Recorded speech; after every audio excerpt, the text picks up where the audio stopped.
You don't get what you wish for, you get what you work for. In this process, I hate to say it, I really do, your feelings do not matter. Your feelings don't matter.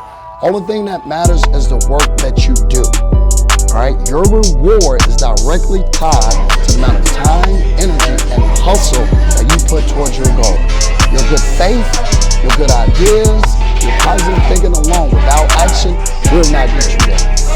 Challenge equals change. If it doesn't challenge you, it will not change you. Y'all have a phenomenal day. On purpose, baby. Let's go! What's going on, good people? We got a special guest. I have a special guest with me tonight, and I know that term is often overused, but this brother is actually special to me. He's been one of my closest friends for 30 years, over 30 years at this point, and I done seen this brother's growth and transition from some of his darkest hours up until, his current day, most prosperous times, and it's only getting better from here, you know what I'm saying? Without further ado, ladies and gentlemen, I got my good brother, Mr. Ezzie Raulls, owner, 3 burn boot camps in the Georgia, Atlanta area here in Georgia. I had the opportunity to witness you live and operating your camps this morning. It was an absolute pleasure. I knew you were special, but to see you in your element today was something. I love it, man. You know what I'm saying? You've always been an inspiration to me, but to see you working in your element today, man, that did something for me. And I'm glad you had an opportunity to sit down and, have this conversation with me this evening, my guy. Yeah, it's always nothing but love, baby. Nothing has always been that way. Nothing but love. So you are the owner, co-owner of 3 burn boot camps. Yeah, me and my beautiful wife, Joe, we own this one in Peachtree City. This was the first one. The second one that we built up is right down the street, like 15 miles away in Noonan, Georgia. That one is off the chain too. And the third one we opened up right before, like a week prior to the shutdown of the pandemic in Fayetteville, Georgia. And we just blessed, man, all 3 areas, we're the only 3 when you look at the maps of Georgia and all of the burn boot camps, we're the 3 that's like south of Atlanta. So that's why we call ourselves Burn 85 South. We're the 3 south of Georgia, and it's a blessing. We got a great community, great team, and we're just rolling in the right direction. I had an opportunity to witness some of your team this morning, so I can see you got from what I saw this morning, you do have a strong team led by you and Jody. Y'all are some fierce leaders. Style's a little different, but very much effective either way it goes. You said something a minute ago though about like opening that 3rd location weeks before the pandemic kind of shut the world down for a moment. Tell us a little bit about that. Then I want to go back to the beginning of your journey in the fitness industry as a whole. So tell us a little bit about how that ordeal went. I would say that's the true definition of like highs, where we experience some extreme highs and some extreme lows in a short period of time.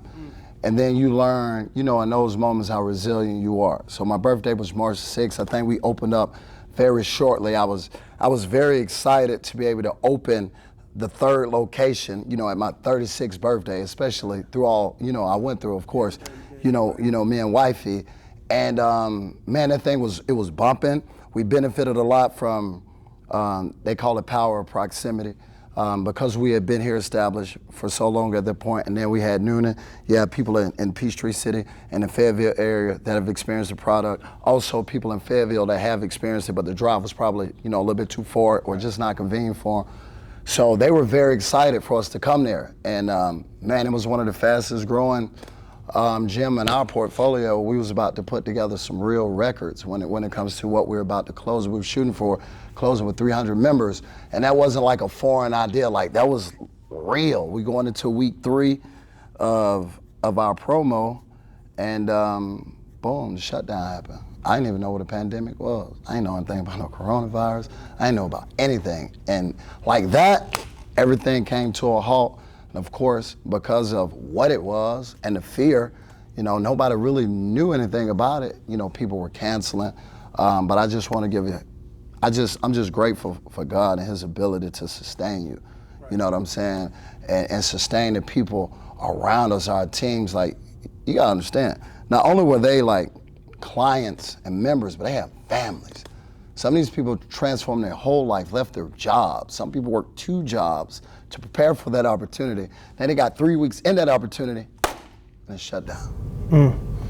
You know what I'm saying? That's So crazy. you being a leader of those people, and I know your story, and we'll get into that later, but would you say what you've been through in your life help prepare you for that situation to handle that? Absolutely. What I've been through, and Jody's story is night and day different from mine, but at the end of the day, she's a winner, and it's just certain innate traits when it comes to, being a champion in life. Like, you never say die. Right. You know what I'm saying? Like, do you get overwhelmed? Yeah. Are you gonna get a little bit emotional? Will you shed some tears along the way? Absolutely. But do you ever think about quitting? Do you ever accept failure? No. I'm gonna fight. We're gonna fight hard and work hard and do our absolute best till the day we die. You know what I mean? So quitting and failure, and those terms weren't an option when it comes to, I'm going to fail because I don't know what to do. I'm going to fail because I'm fearful, or I'm going to fail because everybody else is failing. Does that make sense? Like, everybody has an excuse to fail. We're gonna find an excuse to win, even though we don't have all the answers. Right. And it ended up being a blessing in disguise, because that's when the Burn 85 came together, because what we did was so we have a team here at Peachtree City, a team here at Noonan, and a team at Fayetteville. We met right here, and we came together and we did online workouts for our people. And we did them together, and we came together as a team, we came together as a brand, as a family, and it was one of the, when you look back on things, it was a crazy moment, but it was one of the best things that happened overall for our company when it comes to my vision, what I saw, and where we're going, and where we are about to go. And then on top of that, you develop a new skill set. So if times get like tough again, you already know. We already know what to do. You already know what to do. Yeah. So you obviously are having some major success in the fitness industry now. You got 3 locations, you overcame a pandemic, you got a staff of some incredible trainers. And BAs work up front, incredible team. We have so many people, and I'm not gonna call names because I always forget people and I hate when I do that, but just the child watch department. We have a lot of unsung heroes, FMAs, which are ambassadors, people that really believe in the program, that go the extra step to help. We have just so many people besides just me and Jody and the trainers and our team involved in this that really believe, plus our incredible members, man. It's just a blessing, dude. Ain't no way in hell we could take all the credit. Yeah, so I want people to get to know you a little bit better in this space. So take us back to the beginning of your journey in the fitness industry, like from your very first.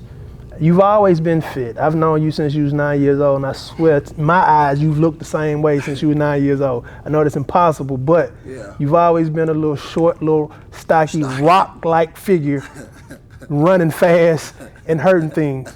So I know fitness has always been you, but your first stint in the industry, this was your calling card, this is how you're gonna feed your family.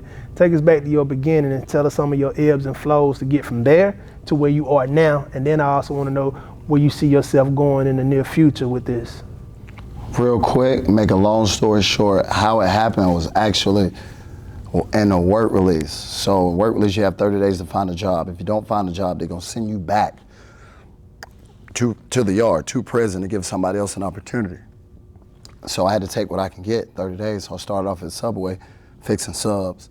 And I go into that story a different day. But the guy that slept across the hall from me, his name is Gerard. And he was at this, it's like a work development center where we had resources. We can go out, we had people help us to put together a resume, help us look for job and opportunities. Well, this particular day, he came back to the dorm. He was like, man, Gold's Gym is hiring, that's your job. You need to go check that out. And that's kind of wild, because at that time, if you had a job, that's it. You had one job, you worked that job. They weren't letting you out of the center to pursue other opportunities, because people would abuse that. You know what I mean? They would say they're gonna look for a better job, and they'd be out chasing girls and doing whatever. Right. So, I'm just blessed that he saw that opportunity. He told me to get it. And the lady, her name is Gilbert, she was over the rooms that I was in. And I told her, I was like, man, Gold's Gym is hiring. And I really need to go see what that's about. And she looked at me, because she saw me work out all the day. She was like, go get that job, Rawls. go get that job. And when I went over there, you know, this was what, 2010? You know, I just told the dude straight up, Joe Bertoff, my man, I love him to death, him and Jim. I told him straight up, I was like, listen, man, I ain't got no work experience. All I did really was play, you know, football, and I've been locked up for the last 6 years, you know. But I promise you, if you give me an opportunity, nobody will work me. Boom, he gave me an opportunity. Opportunity, selling memberships, and fixing smoothies. That's how I started off. Well, you didn't lie to that, brother, because I can tell you, when I came to visit you in Tallahassee, and you say nobody would outwork you, we came on a vacation. And you did not stop. You literally were out there trying to sign up members at a FSU tailgate. Yep, I was like, man, this guy is ridiculous. Yep. And then relax, bro. Yeah, I can't. You couldn't turn it off. Me and my wife started to call you can't stop, won't stop. From that moment on. You was the living embodiment of that statement. And it's still to this day. Where do you think you get that edge from? Was it your experience, or do you feel like that's something innate, you inherited, or what? Where do you think you got that from, bro? Well, like we said the other day, right? We come from Tuscaloosa, Alabama. When you really look at it, that's blue collar. Yeah, right. You know, a lot of factory work. You know what I mean? You got Pfeiffer, you got BF Goodrich. What's the chicken plant? I can't even think of the name of that. Pico. You know what I'm saying? There's so many more now, but back when we were growing up, right, that was really it. You know what I'm saying? Like factory work, blue collar. You know, I watched my mama work 2-3 jobs to look out, you know, to support, you know, my brother, my grandmother, you know, came up. She was highly educated and doing things in a time where that, you just didn't do that as a female, and especially as an African-American female in Tuscaloosa, Alabama. She was doing things that was unheard of. It was because of her hustle. So, you know, I had that. And then, you know, having the opportunity to potentially fulfill my dream at the U8, blowing that, and watching people that I was there with, that I grew up with, like LaRon McClain, we talked about it, go on and just achieve some, you know, some great things, and I had to watch that. I had to wait on my turn, you know, and I just knew, hey, when I get my opportunity, I was gonna blow it up. You know, kind of like somebody sitting on the sideline with ambition and talent, just waiting for his chance to get in the game. And once, you know, you get in the game, you got the ball. You know what I'm saying? Yeah. So you, like I said, I've known you since age 9 years old, and I recall when you had your situation. You were at the University of Alabama, and you told me this story before, how going into spring break, y'all was in spring training. Had a great spring. Coach sat down with you and said, "You're going to get some, you know, look to get more reps that upcoming fall." Actually getting some playing time, some major playing time as a true sophomore. You would have been a red shirt. You would have been a red shirt as a sophomore. Red shirt. Yeah, so actually as a red shirt walk on, getting some shine, and you play ball. You know how hard that is. But I was making some noise out there. You know what I'm saying? So you at the University of Alabama, and I don't want to get too deep into this story. That's a story for another day. But you at the University of Alabama with so much promise, really on the verge of fulfilling a lifelong dream. You know what I'm saying? Because I've known you, and I know you, ball was your life back then, you know what I'm saying? And have that kind of taken away off of just, how long did that incident take? 2-3 minutes? No, I don't even think it took 2 minutes. Sometimes I think about it. I wonder, it's like, man, what the? It just happened so fast, so quick. I could probably go on the record and say I don't even think it was 2 minutes. It was maybe 90 seconds. 90 seconds. My life changed in 90 seconds. I went from talking to the coach one Friday, talking about you about to get in the rotation, we're putting you on Scholarly, you're gonna be on all special teams. So the next Friday I had to call my mama from jail, let her know that I'm going to jail for armed robbery. 7 days, 90 seconds, my life changed in 1 week. You went from, at that point of your life, 18, 19 years old. I was 18. 18. So actually I just turned 19 because spring, my birthday's in March, so I had just turned 19, and it was in April, so I had just turned 19. I'm fresh 19. So where you were in your life at that point in time as a kid, growing up in Tuscaloosa, at the University of Alabama, coach telling you, hey, you expect to be in the rotation in the fall. So that's, at that point, that's kind of a pinnacle. That's one of your highest highs. Yeah, that's why I remember it so vividly. And a week later, boom, lowest lows. Yep. It's ironic, I experienced that again, you know, several years later in business. I was able to handle it because of prior circumstances. At that young age, like, what was that like, bro? Because like I said, you my bro, and when I got that news, it took a toll on me. I can only imagine what you was dealing with. Just give me a little bit of insight of what you were going through mentally, and then we can kind of move on to, you know, something else. I just say this is one reason why I got, you know, real faith in God, because, and I got a real strong praying mama and grandmama. It's just a good support system too, you know what I'm saying? I got a lot of people, you know how it is where we from, man. Like, there's people that know you, you know what I'm saying? Like your mama know me, you know what I'm saying? Just good people, man. You know, I know they put in prayers for you, boy. You know what I'm saying? Like, When I told I was coming over here, how's he doing? yeah, you know what I'm saying? So, you know, there's, like I said, take a village. So I know there was people putting prayers in, because people used to, oh, I'm praying for you, but I know they was praying. Some people say it, it was for Facebook. You don't doing it for likes. This is real deal. People that know you, you know, so I feel like the only way I really made it was through prayer, because at that time at 19, I didn't have the wisdom, bro. I was like, man, I blew it. I was wilding. Start drinking at 19, drinking alcohol, a whole lot more. You know what I'm saying? You know, you were there, you understand, you know what it was. And, but I still had some hope, because, you know, at the time we had a good lawyer that was trying to, you know, maneuver some things for me, and it looked like I might have had, you know, a potential opportunity to do things. So, you know, there was some hope there. So that's why I stayed in school. You feel me what I'm saying? I still stayed, you know, with the football players too. So I had a lot of positive people around me, you know, that allowed me to kind of forget what I was going through. And I was out on bond for like 10 months, you know, still finishing school, still working, still being progressive, until it was time to pay up. Right. You know what I'm saying? So I wouldn't say that I handled it well as an individual looking back, and I handled it like the average 19-year-old, but I benefited from a lot of people praying for me and believing in me and continue to coach me up. And I guess you could say I was distracted because I still stayed in school. So I didn't have a whole lot of time to really think about it. Yeah. You know what I'm saying? I didn't dwell on it. I just kept moving. Just kept pushing. Just kept pushing. That's it.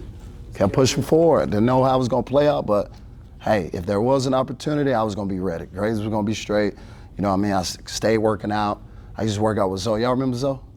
Yes. Yeah, I was working out with Zoe at the time. So, you know, I kept a level head, because there was potential hope. If there was gonna be an opportunity to not have to go away and get some probation, I was gonna be ready to play somewhere, even if it would have been at Stillman. So I had a lot of people praying for me, and I always kept a progressive mindset, but it wasn't the best of mindsets. I was 19, I was a baby. But what you went through at that time prepared you for where you are today. Absolutely. And all the things that you've been through since that point.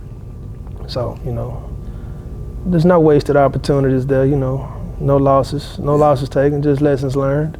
Absolutely. So now that you know, you're here and you got 3 thriving boot camps in south of Atlanta. What is something, when you took that leap coming from Gold's Gym, and I think you worked a stint at LA Fitness too, yeah, correct? When we moved from Florida to Atlanta, I got my opportunity at LA Fitness. Right. And when you made that transition, when you kind of decided that this opportunity presented itself, and I kind of think I know how it came about, but how did the opportunity to open your first burn boot camp come about? And once you answer that, just what was something that you wish you would have known beforehand that would have, you know, helped that transition a little? What led to the opportunity was actually when I moved up here, Jody was at Florida State. She was at Gold's Gym training with me on the side, but she had also, because she graduated with kinesiology, she's super brilliant. She was the strength and conditioning coach at FSU. She was in line to get her master's, but she wanted to get away from Tallahassee because that's what she was raised. So she wanted to come to a big city. And of course, I needed to come. I was coming to Atlanta every couple of weeks to see Peyton. She was a baby at the time. So it just worked to where I wanted to get closer to my baby. She wanted to pursue, you know, other opportunities. And I heard through the wire, because I was making really good money. It's the only reason why I stayed back. They was about to change my pay at Gold's Gym. It was just one of those things, man, that I heard. I wasn't supposed to hear, but I heard. You remember we was talking about you got to be paying attention? And I was paying attention, and I was like, you know what? The only thing keeping me from my baby was the amount of money I was making. I was making like $70,000. Then, as a convicted felon, that was my first time touching real money. You know what I mean? What I thought was real money at that time, you know? And so when I found out things were about to change, they had to restructure, I went ahead and moved up here. Jody was looking for opportunities. She discovered Burn Boot Camp. And she's actually was the first head trainer in Georgia. She worked at the first Burn Boot Camp in Georgia. And that's how we found it at Woodstock. And I was at LA Fitness in Kennesaw, and she was the burn trainer at Woodstock. So that's how we discovered the opportunity, and we got in. And I used to go over there and work out with her, and I met the owners, and boom. He was like, hey, y'all want to do this? I'll help you. I'm willing to do it with you. He gave us a shot and opportunity. Okay. That's how we got started. And since you got started, what was one thing that you wish you would have known beforehand? Just, maybe, I don't want to be like, speak for you, but you got the fitness thing. You've always had the fitness thing. I know there's some technical aspects and there's some serious learning behind it to consider yourself an expert. But on the business side, what is something that you wish you would have known taking that leap from a corporate situation to being a business owner? And I would say the biggest, when it comes to the actual trade of like training, not a whole lot has changed. Of course you grow and evolve, but your style is your style. You're gonna learn different things. You got certifications, but I would say the biggest thing I learned, I won't even say I wish I knew, but I'm grateful that I was able to see the change in marketing. Because when I first started, it was like more guerrilla marketing.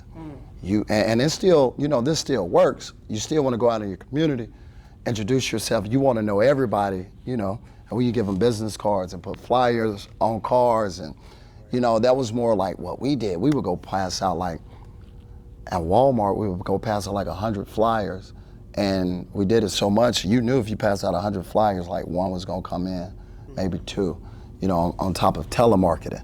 You follow me? So you got your flyers working, you got your telemarketing, then you got your buddy referrals, like old school, like gym hustle. That's what I was raised on. When I went to LA Fitness, it was more corporate. And corporate, and I hate to say it's just kind of behind. Burn showed me social media marketing. Yep, because I used to tell Joe, I was like, man, y'all don't pass out flyers? You don't do phone calls? She was like, nope, babe. Yep, nope, babe, we don't do that. It's all Facebook. And I'm like, what? How does it happen from Facebook? Like, you don't even go out and hustle your own clients anymore? Because that's what we did. She was like, nope. And so I would say I'm grateful that I was able to adapt. And that's one skill that I picked up along the way that really helped to enhance my life. Gotcha. So, and speaking of, that's something that you learn on the business aspect, social media marketing, that is the wave. The guerrilla marketing, as you may call it, knocking on doors, passing out flyers. Still works. Still works. You gotta do it all. But let's work smarter, not harder. Well, you gotta do it all. If you really wanna do it, you gotta do it all. Yeah. But yes. But whoever you pass that flyer to probably has a phone in their pocket. Absolutely, I didn't understand that at that time. Whoever you pass, more than likely they have a phone in their pocket. And they're not gonna appreciate you putting a flyer on their car. Because when it rains, flyers get stuck. Ooh, I do not appreciate People used to come in there mad too, especially in the early days. I do not appreciate those flyers, people. It's half broken off, and I just put my name on it, Ezzie, so like half the flyers broke off, and they'd be like, who is such and such? And nobody would claim that flyer. Like, man, that person's pissed off. I ain't claiming that flyer right there. Like, it wasn't me, bruh. No, but there's benefits to both. It's definitely a benefit. It's more tangible. I think you get more bang for your buck if you get in front of a person and have an opportunity to speak with them. Well, that's going. But you know what I'm saying. But social media it's too easy. It's too easy to do, and it's. I mean, it's just it's the way of the world right now. Absolutely. And if I didn't adapt, I could have been left behind. I could have gotten all of the skills as a trainer, but nobody would know what I was. Nobody would have known who I was or where I was. Exactly. So you got 3 locations. And not in a bragging way, but we discussed yesterday, you kind of like not peaked with your fitness, the fitness aspect of it and the training and your knowledge base. I know you're looking for a new challenge to kind of figure out a way to add a different spice to it because you've been doing this for so long, you've gotten so good at it. But you got a beautiful home, nice house, beautiful, nice cars, beautiful family. What keeps you from just becoming complacent? Because you've overcome a lot of stuff. A lot of people doubting you. You've had people telling you that, when you had your situation, you blew it. You're done. And there have been so many instances where people went through what you went through, and for the most part, it was a kind of a death blow in a sense in terms of their career and their ability to achieve. But you didn't let that stop you. So what today keeps you from becoming complacent? What keeps that same energy? And when I first went to visit you in Tallahassee after you came home and I called you Can't Stop, Won't Stop, how do you continue that to this day? Honestly, I keep the same energy. I still keep that chip on my shoulder. I do have a lot of nice things that the Lord has allowed me to have, and I've accomplished some great things, but I still have that chip on my shoulder. You know, I still remember just how people forgot about you, boy. Left me for dead, said I wasn't gonna be nothing. And it's like, okay, yeah. You know, like my mom say, we from the show me state. I can show you better than I can tell you. And I ain't forgot about that. And that is a driving force. And I keep that close because that's what pushes me. I love proving people wrong. I love when people overlook me. I love when people think that I'm not gonna fulfill my goals and go beyond. I love when people think when I hit my goal, oh, he hit his goals, he's plateaued, that's all he's gonna do. It's never over until it's over. And I'm gonna keep striving, I'm gonna keep pushing until there's just absolutely no life left in my body until God called me to the next level. You know, while I'm here, I got to push. Another thing that's helping me in my growth is I see that I'm able to really impact people. That's my driving force. You remember Brandon Washington, Big B. You know what I'm saying? 1090. Right. You know what I mean? He was driven. He was purpose driven. Purpose driven. Now I'm turning up on purpose. You know, it's a lot of people, you know, at this point, they look forward to having me at 4:45 in the morning, whatever camp time. You know what I'm saying? And as a man, responsibility, you know your family, your wife depends on you. Well, this is my fit fam, and I know they depended on me, so I'm gonna bring them, you know, my absolute best. And then when you think about it, fitness is everywhere, right? There's so much competition in any market, online, yada, yada, yada, more so now than ever. They can go wherever they want.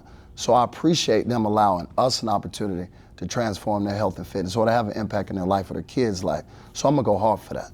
I don't take that for granted. You know what I mean? I see it for what it is. That is a blessing. That's my mission. And I'm gonna fulfill that mission. When I'm tired, you know, several different things pushes me. Like, you know, it's the chip on my shoulder, but it's also the mission. It's the people that really appreciate it. You know what I mean? It's some people that really appreciate it. We've really, you know, helped them through some strange things in their life, man. And help them get through it, you know, just by having camp. You know what I mean? I don't take that lightly. I understand exactly what I'm able to do with this opportunity and this platform. And I know it's more than just helping people get results. It's deeper than that. So I had a question prepared for you to kind of wrap this thing up was what separates Burn from all the other fitness gyms, like other boot camps and other thing? And I think you kind of answered it, but you know, I'll let you explain if you like. You know, what is the theme? What is your competitive advantage? What's that one thing that differentiates you from the rest of this market that you just mentioned? It's so many options. So many options. But you do have a loyal group of people. I was here with you at, what time did we get in the gym this morning? So we got here like 6, so 7. But you ain't even seen like on a Monday at 4:45 they rolling in here. Probably not gonna ever see that. But you know, I saw the way your people, you know, came in here back to back 3 straight camps this morning, how much they fed off of you. And what do you think that makes those people choose you and Burn Fitness over any other options that they may have? I think on the surface answer, we're gonna give you more bang for your buck when it comes to, because we only have a 45-minute workout and it's no nonsense. One of the competitive advantages when you look at the actual product on the surface level is 45 minutes, is high intensity, it's nonstop. So you're gonna get like when you're looking at, hey, I'm ready to, you know, transform my life and I want results, but I don't have a whole lot of time. So at that point, you know you can't waste people's time. So we got 45 minutes to do what we do, and our goal is to be the best at the 45 minutes. Like, that is our game, if you will. Nobody's gonna put out a better 45-minute product. You can do a damn good job at 30, you can go do a great job at 60, right, to 90. 45 minutes, that's our game. We're gonna own it, we're gonna dominate it on the surface level, right? So people know they can come in and get a real workout in 45 minutes. Second thing, what really sets us apart is the community, man. When you just get people, you know, coming in together from different walks of life, you know, working hard, you know, everybody's striving, so there's a common bond, everybody's striving to get 1% better, and you do that together, and you're dying. There's just something about, you know, that team, that element that brings like brotherhood, sisterhood, and just, it organically forms community. You know what I mean? Just think about it. When we used to do 3 days back in the day. You still remember some of them days, don't you? I do. You feel me? It was just something about going through hell with other people that kind of brings everything together. Man, the brothers from that point. Man, and that bridges the gap in the community. And I really feel like it happens because of the intensity of the workout. You follow me? You have people, you saw them, encouraging people, high-fiving each other. Nobody's competing against each other, but they're all competing against themselves. You feel me? When you have everybody on the same page striving for the same goal, it just organically forms a really good community. Then your peer group starts to change. So then you start hanging with people that value fitness, start putting themselves first, to understand they need this 45 minutes. They start eating a little different. Their habits change, and they run in different circles. Then that changes, then it just evolves. Does that make sense? 100%. So, I don't want to take up much more of your time. Last question. From where you've been to where you are now, what advice would you give somebody who currently, right now, is going through one of their darkest hours and they don't see a way out? What kind of advice would you give somebody to keep pushing? What can they hold on to? What kind of practice can they start to kind of help themselves get out of that moment? I would tell them not to trust their sight, because you're not gonna always see it, but you gotta trust your vision. And I'm gonna do my best to try to put something together on that. Because sometimes, a lot of times, I always say, probably every time you strive to do something of any significance, you know, to you, to the world, whatever, you're gonna come against some adversity. It's going to happen. Anything that can go wrong will go wrong. The universe, whatever, adversity, devil, whatever you wanna call it, is coming to challenge you to see if you're really about what you say you're about. And then there's those tough times, those dark times when you can't see yourself out. You can't trust your sight. You have to use your vision, think from the inside out, and understand that because you can see it, that is real, but you gotta fight like hell to make it tangible. You follow me? And then that boils down to my faith. You know, faith is the substance of things hoped for, evidence not seen. It's the hope that's gonna keep me striving. I can't always see it, but as long as I have a hope, I have an opportunity. As long as I have an opportunity, then I have a chance. As long as I have a chance, then there's life. But you gotta have a vision, and that vision has to come from inside out, because you won't always physically see it. Does that make sense? Absolutely. Absolutely. So work hard, have a vision. We have a lot of different things now, man. You know, write the vision down. I didn't have a vision board when I was locked up. I had a notepad though. I had an idea of what I wanted to do in this world, and I wrote it down. Now, I didn't have vision boards parties, but you gotta see it, you gotta bring it, you know, from the inside out. When you bring it from the inside out, don't matter what you go through, as long as you keep striving, it shall come to pass. I love it, brother. Man, I appreciate your time. It's always a pleasure. You one of the people, because you have so much, your energy is contagious, and you, like I say, you can't stop, won't stop, and I find myself at some point in time, you know, getting complacent, you know what I'm saying? Because the older you get, the more successful you get, the more money you make, you start to check all these little things off the checklist that you wanted to do, and then you start to look around like, well, what's left? Yeah. And it's always good to come over here and sit with you, because you just make me want to turn it up a notch. Okay, yeah, we got to, let's keep going. You know, everything that we thought was big and bad, It really wasn't. We just thought it was big and bad because we started off so low. Right. Does that make sense? That's what success in terms of whatever it is has allowed me. Like, man, this ain't nothing.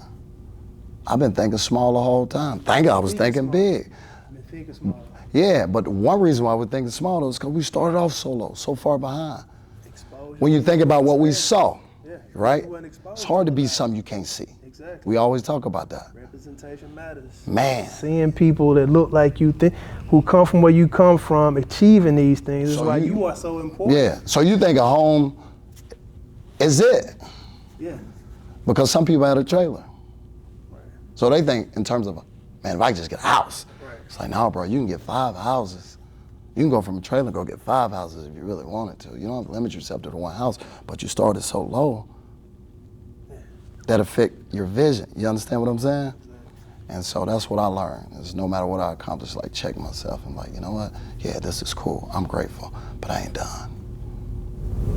I love that. We can end this on that note right there, brother. Just give my audience what you give your people every single day. Have a phenomenal day on purpose, Yeah, and man. give it in that Coach Rawls voice, and give these people a little energy. Challenge equals change. If it doesn't challenge you, it will not change you. Y'all have a phenomenal day. On purpose, baby. Let's go! And you don't get what you wish for, you get what you work for. Oh man, you don't get what you wish for, you get what you work for. In this process, I hate to say it, I really do. Your feelings do not matter. Your feelings don't matter. Only thing that matters is the work that you do. All right, your reward is directly tied to the amount of time, energy, and hustle that you put towards your goal. Your good faith, your good ideas, your positive thinking alone without action will not get you there. Y'all have a phenomenal day. On purpose, baby. That's Coach Rawls for y'all. I'm out of here. I ain't got nothing left to say. Y'all have a good day. My dog. My man.